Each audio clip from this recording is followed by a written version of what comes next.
জাতীয় পরিচয়পত্র এনআইডির আলাদা কমিশন করার সরকারি উদ্যোগে সিইসির কাছে হতাশা প্রকাশ করেছেন ইসির কর্মকর্তারা। প্রধান নির্বাচন কমিশনার এএমএম নাসির উদ্দিন জানিয়েছেন, লিখিতভাবে বিষয়টি জানানো হবে সরকারকে। জাতীয় পরিচয়পত্রের সেবা ইসিতে থাকা উচিত বলেও মত দেন তিনি। জন্ম নিবন্ধন, জাতীয় পরিচয়পত্র ও পাসপোর্ট সেবা প্রাপ্তি নিশ্চিত করতে সিভিল রেজিস্ট্রেশন নামে একটি আলাদা কমিশনের উদ্যোগ নিচ্ছে সরকার। এ লক্ষ্যে স্থানীয় সরকারসহ অংশীজনদের মতামত নিচ্ছে মন্ত্রিপরিষদ বিভাগ।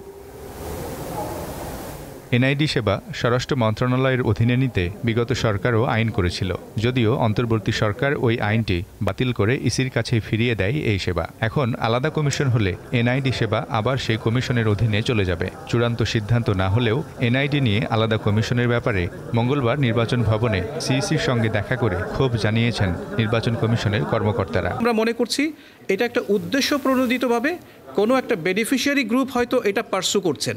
তাছাড়া আপনারা জানেন, ইতিপূর্বে নির্বাচন কমিশন যতগুলো পলিটিক্যাল ডায়ালগ করেছে, যতগুলো ডায়ালগ করেছেন, প্রত্যেকটা ডায়ালগে অংশীজন যারা ছিলেন, যারা স্টেক হোল্ডার ছিলেন, সবাই বলেছেন এই এনআইডি সার্ভিসটা নির্বাচন কমিশনের অধীনেই সবচেয়ে ভালোভাবে দেওয়া সম্ভব। প্রধান নির্বাচন কমিশনার জানান, ইসি মনে করে তাদের সঙ্গে আলোচনা না করে এনআইডি নিয়ে কোনো সিদ্ধান্ত নেবে সরকার।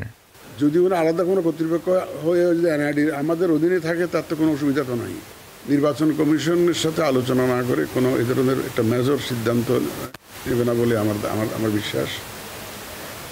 কারণ এটাকে ভোটার তালিকা হালনাগাদের কার্যক্রম চলছে, সামনে একটা জাতীয় নির্বাচন আছে। বাস্তব বিষয়াদি সব বিবেচনা করে সরকার একটা সিদ্ধান্ত নেবে, এটা আমি ধারণা করতে পারি।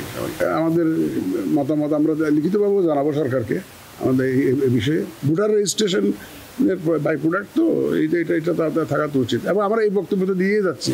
এর আগে নির্বাচন কমিশন সচিব জানান, এনআইডির কাঠামোগত অবস্থান শক্ত কিংবা এর ব্যাপ্তি কিভাবে বাড়ানো যায় তা নিয়ে মন্ত্রিপরিষদ বিভাগ একটা উদ্যোগ নিচ্ছে। তবে এই সেবা স্থানান্তরের ব্যাপারে কিছু জানা নেই তাঁর। এনআইডি নির্বাচন কমিশন সচিবালয়ের থেকে নিয়ে যাওয়ার কোনো প্রক্রিয়া সম্পর্কে আমি কিছু স্পষ্ট করে জানি না। মিজানুর রহমান, দীপ্ত সংবাদ, ঢাকা।